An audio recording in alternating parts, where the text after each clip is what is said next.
Hey guys, this is Arushi Gupta and I'm here to help you in English subject. Guys, today's class is your vocabulary class and I want to tell you that we have already done 2 classes before and this will be your 3rd class. So जिस किसी ने भी पिछली 2 classes नहीं देखी हैं तो आप उनको फिर जाकर देख लीजिए, मैं उनका लिंक डिस्क्रिप्शन में डाल दूँगी। तो चलिए आज की क्लास स्टार्ट करते हैं। आज का जो मैंने रूट वर्ड लिया है वो है फोबिया। ओके, फोबिया का मतलब होता है फियर या फिर डिसलाइक, कि डर या फिर किसी चीज़ की नापसंद होना। ठीक है, उसको हम फोबिया बोल देते हैं। नॉर्मली हम समझते हैं कि शायद फोबिया का मतलब केवल फियर होता है, लेकिन केवल फियर में नहीं लिया जा सकता। अब ऑब्वियसली अगर आप किसी चीज़ से डरते हैं तो आप उस चीज़ को पसंद भी नहीं करेंगे। तो ऑब्वियसली हम बोल सकते हैं कि या तो वो फियर है या फिर वो आपकी नापसंद है। तो दोनों वर्ड्स के लिए ही फोबिया यूज़ होता है। तो चलिए कौन कौन से फोबिया होते हैं और आपको कौन सा फोबिया होगा, इसको इंग्लिश में क्या बोलते हैं, आपको इसकी नॉलेज आज इस क्लास में हो जाएगी। तो चलिए स्टार्ट करते हैं। पहला जो वर्ड है वो है जू फोबिया। देखिए, जू नॉर्मली आपको इस वर्ड से समझ आ रहा होगा, जू से ऑब्वियसली चिड़ियाघर। तो जू फोबिया का मतलब होता है फियर ऑफ एनिमल। ठीक है, आप जू से रिलेट कर सकते हैं, जू से आपने रिलेट कर दिया होगा, एनिमल्स की सेंस में जा रहा है, तो यानी कि फियर ऑफ एनिमल इज जू फोबिया। देन एंड्रोफोबिया। एंड्रो का मतलब होता है बॉयज़ या फिर मेल, कि अगर किसी को बॉयज़ या मेल्स पसंद नहीं होते उसके लिए वर्ड आता है the one who don't like boys. Okay, तो उसको बोलते हैं एंड्रोफोबिया। देन आता है गाइनोफोबिया। गाइनोफोबिया में अब जैसे हमने एंड्रोफोबिया बताया जिसको लड़के पसंद नहीं होते, अब ऐसे भी कोई लोग होंगे जिनको लड़कियां या फिर औरतें पसंद नहीं होंगी, यानी कि गर्ल्स या विमेन को जो पसंद नहीं करते, the one who don't like girls are, ये जो पीपल हैं इनको बोलते हैं गाइनोफोबिया। ठीक है, नेक्स्ट देखते हैं। देन आता है पीडोफोबिया। पीडो का मतलब होता है चाइल्ड। ओके, तो pedophobia is the one who don't like children, जिनको बच्चे पसंद नहीं होते उनको पीडोफोबिया होता है। देन आता है डेमोफोबिया। डेमो आप डेमोक्रेसी से भी रिलेट कर सकते हैं। ठीक है, तो डेमो में जो डेमो होता है वर्ड, ये आपका पीपल से रिलेटेड होता है। ठीक है, तो पीपल से रिलेटेड है तो ऐसा डर, the one who fear of public speaking, यानी कि लोगों के बीच में, लोगों के सामने बोलने से जब डर लगता है तो वो वाला जो फियर होता है उसको बोलते हैं डेमोफोबिया, या फिर फियर ऑफ पीपल भी बोल सकते हैं नॉर्मली। देन आता है एंथ्रोफोबिया। एंथ्रोफोबिया, एंथ्रो का मतलब क्या होता है? एंथ्रो का मतलब होता है ह्यूमन बीइंग। ओके, तो एंथ्रो का मतलब क्या होता है? Human being. तो एंथ्रोफोबिया का मतलब क्या हो जाएगा? फियर ऑफ ह्यूमन बीइंग और the one who don't like the company of human being, और इन सिंपल वर्ड, या तो बोल सकते हैं कि जिनको ह्यूमन बीइंग से डर लगता है। अब वो खुद ही एक ह्यूमन बीइंग है अगर, तो ऑब्वियसली हम उसको बोल सकते हैं कि ऐसा डर जो उसको ह्यूमन बीइंग की कंपनी में अच्छा नहीं लगता होगा। हो सकता है ये फोबिया आपको एनिमल्स में देखने को मिले।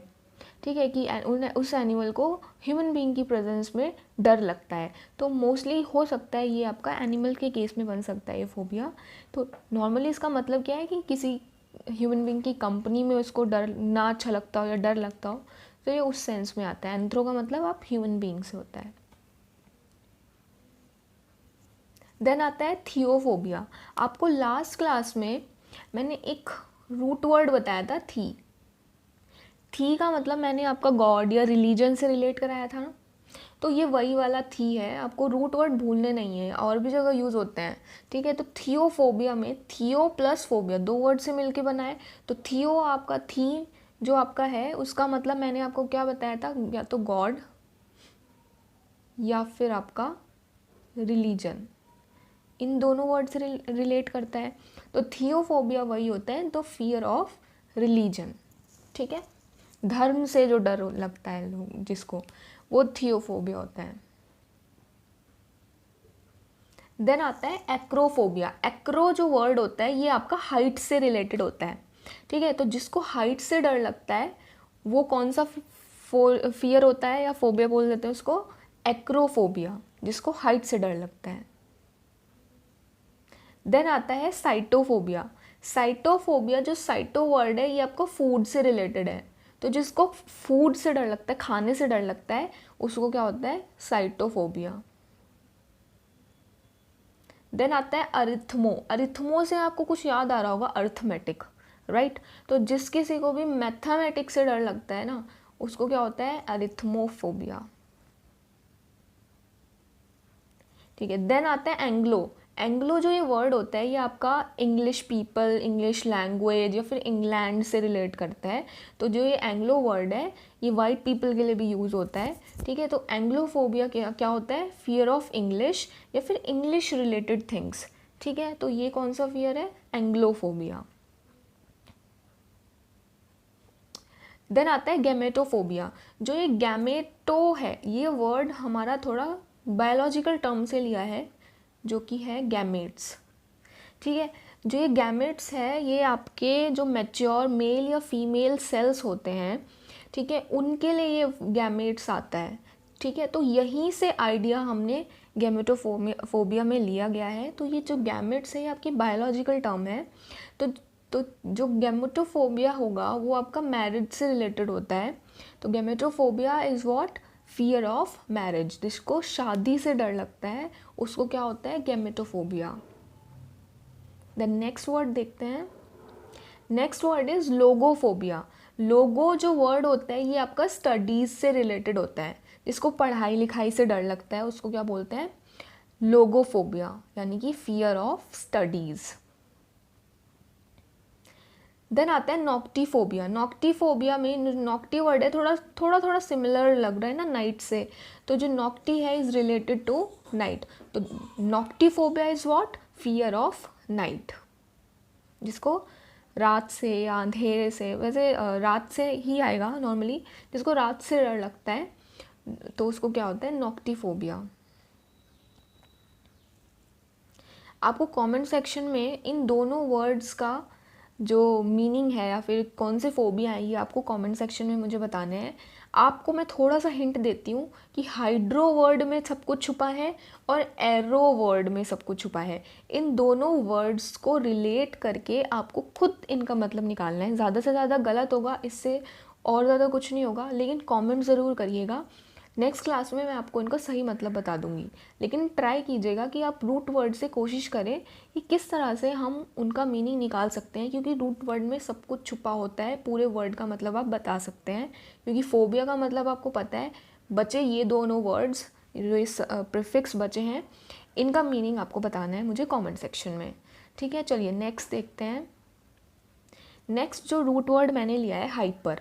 हाइपर बोलते हैं नॉर्मली हम, जनरली भी हम ये अपनी डेली लाइफ में यूज़ कर देते हैं ये वर्ड। इसका मतलब क्या होता है, इसका मतलब होता है means too much, over, excessive या बियॉन्ड। जब बहुत ज़्यादा किसी चीज़ की हो जाए, अति जिसको बोलते हैं, ठीक है, उसको बोलते हैं hyper.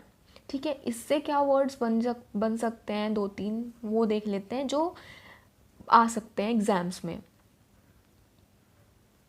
Hyper active. Hyper active को हिंदी में बोल सकते हैं अति सक्रिय। ठीक है। हाइपर एक्टिव का मतलब क्या होता है, वैसे वेरी रेस्टलेस, यानी कि देखो एक्टिव का मतलब है बहुत ज़्यादा एक्टिव है वो, और अगर मैं उसमें और हाइपर लगा देती हूँ तो यानी कि बहुत ज़्यादा वो एक्टिव है, इतना एक्टिव है उसको थकान ही नहीं होती, बहुत ज़्यादा एक्टिविटी है उसके अंदर। तो hyper active is what, very restless. ठीक है। अति सक्रिय, तो वो क्या होता है, हाइपर एक्टिव। देन आता है हाइपर क्रिटिकल। क्रिटिकल का मतलब क्या होता है, क्रिटिकल का मतलब होता है नाजुक। ठीक है।